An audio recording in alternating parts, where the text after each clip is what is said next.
Florida could become the first southern state to legalize the use of medical marijuana this November. Florida voters will have the opportunity to decide whether or not it should be legal. WUFT's Rachel Stern joins us now in the Innovation News Center for the story. Rachel?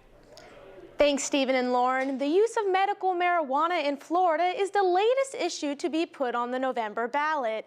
And there are strong emotions on both sides about whether or not this is a good thing.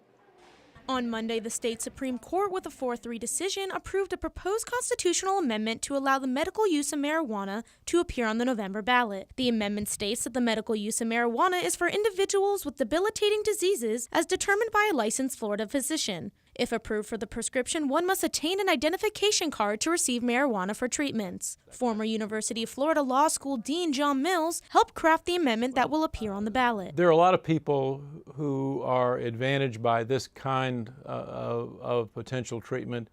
In many ways, it may be less harmful than some of the very serious oxycodone type of drugs.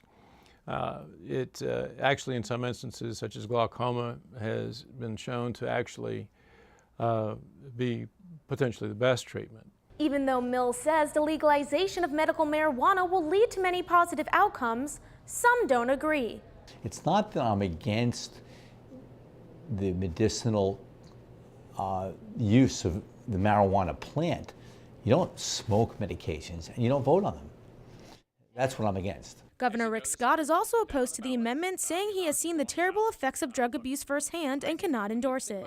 If passed in November, it would take effect on January 7th, but the provision itself would take 9 months for the Department of Health to start issuing identification cards. It's important to look at this as an option for people who are suffering. I don't think that anybody wants to have to qualify to be one of the people who would be authorized to use that. Mills says there will be specific businesses authorized to distribute medical marijuana if the law is passed. If passed in November, Florida will become the 21st state to allow medical marijuana. Reporting from the Innovation News Center, Rachel Stern, WUFT News.